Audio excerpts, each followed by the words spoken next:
Good morning students. आज जो है क्लास 9 का फिजिक्स चैप्टर का गुरुत्वाकर्षण यानी ग्रेविटेशन जो चैप्टर है वह शुरू करने जा रहे हैं। इससे पहले मैं बल और गति के नियम जो चैप्टर था उसको पुनः समाप्त किया था और उसके बाद यह गुरुत्वाकर्षण यानी ग्रेविटेशन जो चैप्टर है इसको शुरू कर दिया। तो आज बाबू हम लोग जानेंगे कि ग्रेविटेशन होता क्या है, गुरुत्वाकर्षण। तो आपको बता दें कि गुरुत्वाकर्षण की जो खोज कहा गया है तो सर आइजैक न्यूटन, किसे जी? सर आइजैक न्यूटन साहब को कहा गया। किताबों में इसकी जानकारी मिलती है। वह एक आम के पेड़ के सेब के पेड़ के पास बैठे हुए थे और उन्होंने देखा कि एक सेब टूटा और नीचे की तरफ गिरा। वहीं से उन्होंने सोचना शुरू किया कि ये सेब गिरा तो सिर्फ नीचे ही क्यों गिरा, और इसके पीछे उन्होंने कई एक्सपेरिमेंट किए, प्रयोग किए और पुनः वह उस अंतिम समय पहुंचे कि एक नया सिद्ध किए, वह था गुरुत्वाकर्षण। तो गुरुत्वाकर्षण होता क्या है तो बाबू, तो आज हम लोग जानेंगे कि गुरुत्वाकर्षण है क्या। तो कहा गया है जो गुरुत्वाकर्षण की बात है, कर्षण,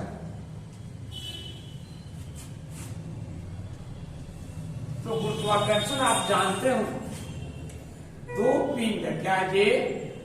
दो पिंड, इसका द्रव्यमान m1 है, एक और पिंड है इसका द्रव्यमान m2। तो इन पिंडों की दो पिंड है और पिंडों के बीच एक बल कार्य करता है। ये नहीं समझना है कि जो पिंड है वह कौन सा पिंड, एक पृथ्वी, यही मत समझिए कि पृथ्वी पे हम लोग रह रहे हैं तो पृथ्वी ही है जो हमें नीचे की तरफ खींच के रखती है, ऐसा नहीं है। गुरुत्वाकर्षण जो है, गुरुत्वाकर्षण बल भी कार्य करता है, उसके बारे में पढ़ेंगे। यह यूनिवर्सल है, सार्वत्रिक है, पूरे विश्व के, जिसके अंदर किसी भी पिंड के अंदर अगर द्रव्यमान है, वह द्रव्यमान रखने वाला पिंड वस्तु उसके अंदर गुरुत्वाकर्षण कार्य करता है। तो उसके द्रव्यमान, किसी भी पिंड के अंदर अगर द्रव्यमान है तो उसके अंदर गुरुत्वाकर्षण है। तो कहा गया है कि गुरुत्वाकर्षण को कैसे परिभाषित किया जाए, तो कहा जाएगा यहाँ पे ब्रह्मांड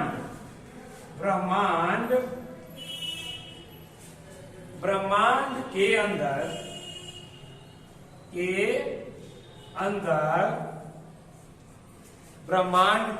अंदर इसको इरेज कर देते हैं। ब्रह्मांड के अंदर प्रत्येक द्रव्यमान के पिंड, प्रत्येक द्रव्यमान के पिंड, प्रत्येक द्रव्यमान के पिंड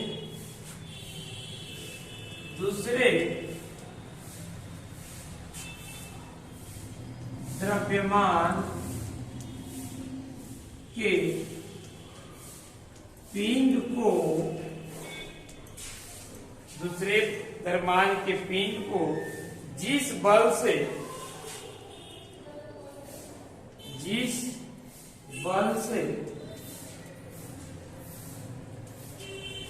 आकर्षण करता है,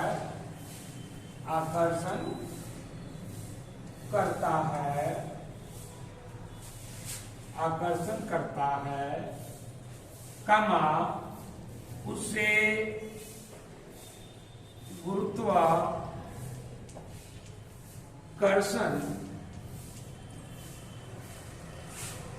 बल कहते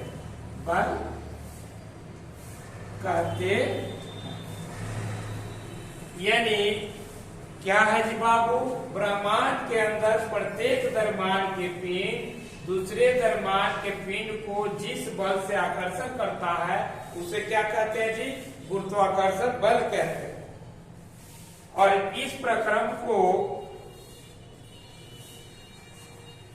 क्या कहते हैं? ये गुरुत्वाकर्षण बल कहते हैं।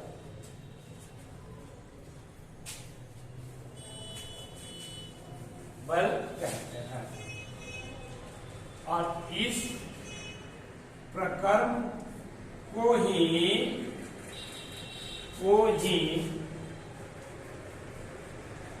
गुरुत्वाकर्षण कहते हैं। यानी प्रक्रम हो गया, यानी उसके अंदर द्रव्यमान के अंदर उस पिंड के अंदर जो गुण पाया जाता है, उस द्रव्यमान के अंदर का जो प्रक्रम होता है वही क्या कहलाता है? गुरुत्वाकर्षण कहलाता है, गुरुत्वाकर्षण कहते हैं। तो ये क्या हो गया? यानी ब्रह्मांड में जितने भी पिंड है जिसके अंदर अगर द्रव्यमान है तो उसके अंदर एक गुण कार्य करता है, वह गुरुत्वाकर्षण।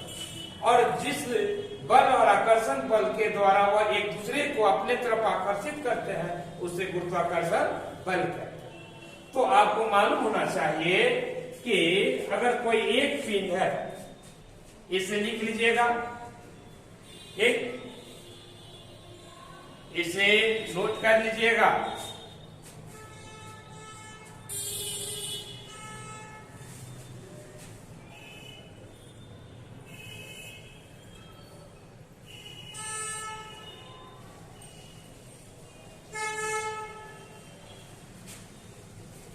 ओके, अब इसे इरेज करते हैं।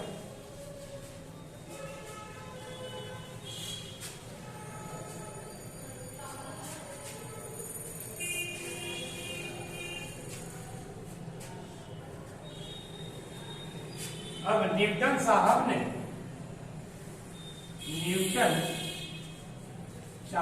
न्यूटन के गुरुत्वाकर्षण के सार्वत्रिक नियम दिए। गुरुत्वाकर्षण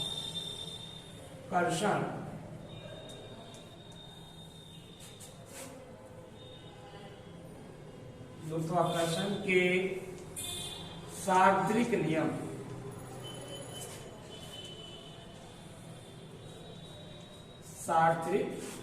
नियम यानी इसे कह सकते हैं Newton's universal law of gravitation.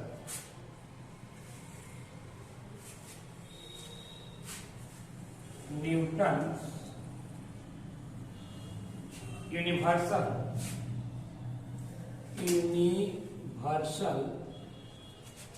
Law of gravitation.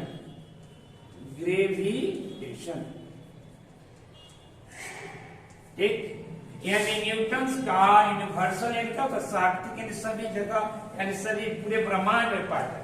उन्होंने शोध किए, न्यूटन ने शोध किया और ग्रेविटेशन पे अपना नियम दिया जो पूरे ब्रह्मांड में यानी यूनिवर्सल है, पूरे ब्रह्मांड में इसको प्रयोग में लाया जाता है। यानी इन्होंने कहा कि जो गुरुत्वाकर्षण है वह क्या करता है, तो बाबू दो पिंड यानी मान लीजिए कि एक पिंड ए है जिसका द्रव्यमान m1 है, दूसरा पिंड ए वाला है जिसका द्रव्यमान m2 है। एक पिंड यह है और दूसरा पिंड यह, जो कि r डिस्टेंस पर है। इसके बीच की दूरी कितना है जी? r डिस्टेंस पे स्थित है। तो उनका कहना था कि यह जो पिंड है यह दूसरे पिंड को अपने ओर आकर्षित करता है। हम लोगों ने इस नियम से जाना कि अगर पिंड में द्रव्यमान है तो वह किसी भी वस्तु को अपने तरफ आकर्षित करेगा। तो ये क्या करता है, इसे आकर्षित करता है, यानी ये वाला इसको अपने तरफ खींचता है, ये वाला इसको अपने तरफ खींचता है, यानी दोनों एक दूसरे को खींचता है। और हम लोग जानते हैं न्यूटन के गति के थर्ड नियम से कि अगर यह पिंड जितना बल इस पे लगाता होगा तो यह पिंड उसी पर उतना ही बल लगाता है, यानी क्रिया के विपरीत प्रतिक्रिया होती है। यानी यहाँ पर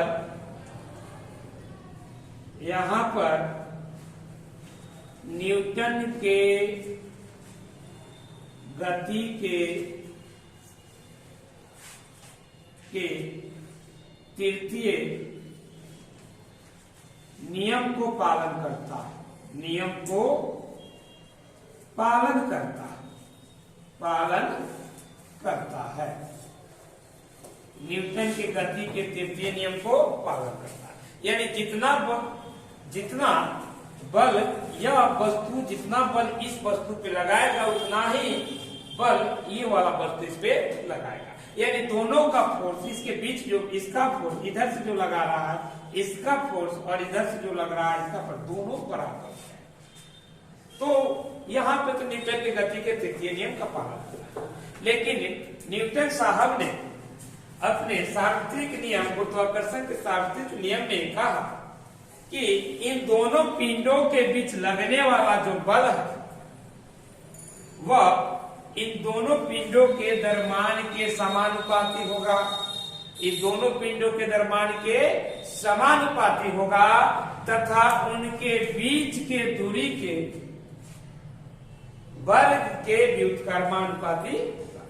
न्यूटन ने कहा कि जो गुरुत्वाकर्षण के सार्वत्रिक नियम के द्वारा कहा कि अगर कोई पिंड, जो दो पिंड हो तो दोनों पिंड के बीच लगने वाला बल उसके दोनों पिंडों के द्रव्यमान के समानुपाती होगा और उसके बीच में जितनी डिस्टेंस है उसके बल के व्युत्क्रमानुपाती होगा। इनका कथन था कि जो दोनों पिंडों के बीच फोर्स लगेगा वह उसके द्रव्यमान के गुणनफल के समानुपाती होगा, उसके द्रव्यमान के गुणनफल के समानुपाती होगा तथा उनके बीच में जो डिस्टेंस है, डिस्टेंस क्या लिया है जी, r, तो बीच में जो डिस्टेंस है उसके वर्ग के व्युत्क्रमानुपाती होगा। तो समानुपाती का मतलब होता है अगर द्रव्यमान बढ़ेगा तो फोर्स बढ़ेगा और द्रव्यमान घटेगा तो फोर्स घटेगा, लेकिन व्युत्क्रमानुपाती का मतलब होता है अगर द्रव्यमान बल बढ़ता है, फोर्स बढ़ता है तो क्या होगा, तो यहाँ पे डिस्टेंस घटेगा। यानी एक दूसरे का उल्टा कार्य होता है व्युत्क्रमानुपाती में और समानुपाती में ऐसा नहीं होता।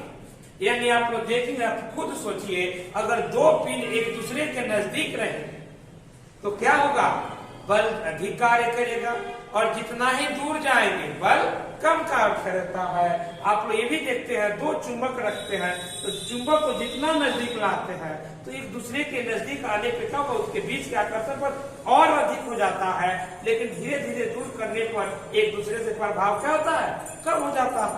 तो न्यूटन ने क्या किया, गुरुत्वाकर्षण के सार्वत्रिक नियम में अपना एक महत्वपूर्ण योगदान आज हम लोग इसके बारे में जानते हैं कि क्या होता है अगर दो पिंड है तो उसके दोनों पिंड के बीच लगने वाला बल उसके द्रव्यमान के गुणनफल के समानुपाती होता है तथा उसके बल के उसके बीच के दूरी के बल के व्युत्क्रमानुपाती है। तो चलिए हम न्यूटन के सार्वत्रिक नियम को लिखते हैं।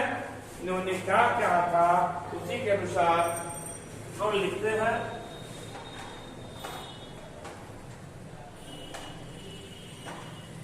तो लिखिएगा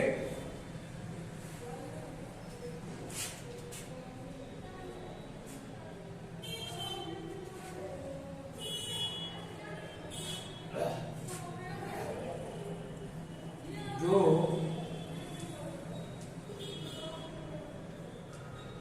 पिंडों के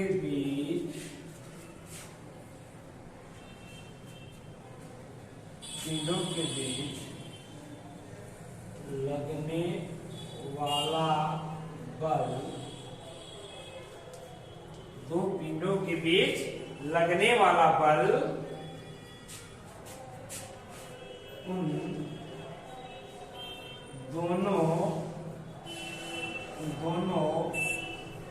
पिंडों के द्रव्यमान के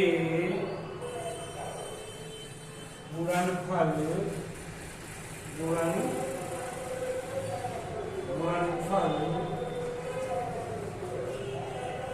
के समानुपाती होता है, समानुपाती होता है तथा उसके बीच की दूरी के वर्ग का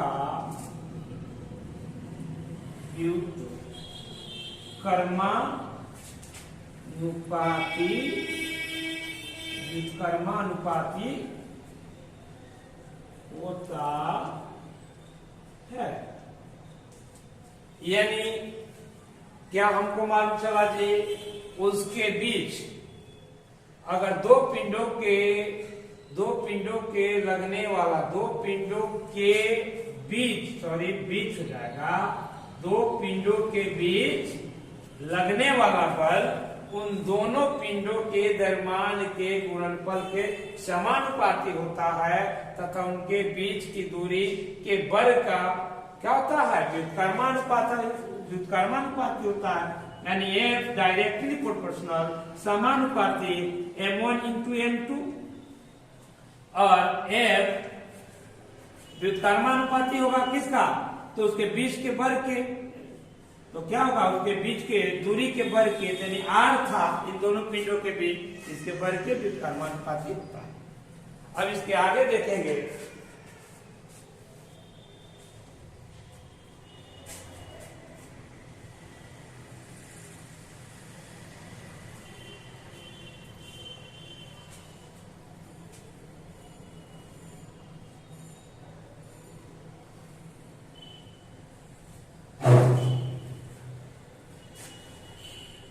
यानी F बराबर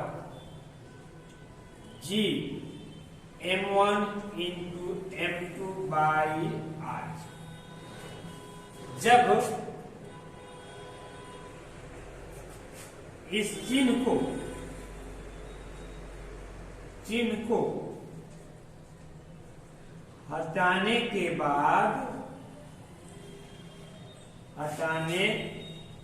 बाद एक स्थिरांक या इसे नियतांक भी कहते हैं या कांस्टेंट कहिए, स्थिरांक आता है। वह यहाँ पे स्थिरांक क्या आया जी, वह प्राप्त हुआ हमें G। इसे हटाए यानी इसको हटाने के बाद हमें क्या प्राप्त होता है, G। इस G को कहते हैं हम लोग गुरुत्वाकर्षण के, इसको कहते हैं सार्वत्रिक स्थिरांक, गुरुत्वाकर्षण के सार्वत्रिक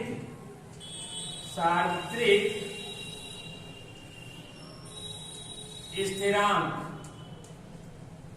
यानी यूनिवर्सल कांस्टेंट है। क्या जी, यूनिवर्सल कांस्टेंट है जिसका मान होता है G बराबर होता है 6 into 673 into 10 के पावर -11।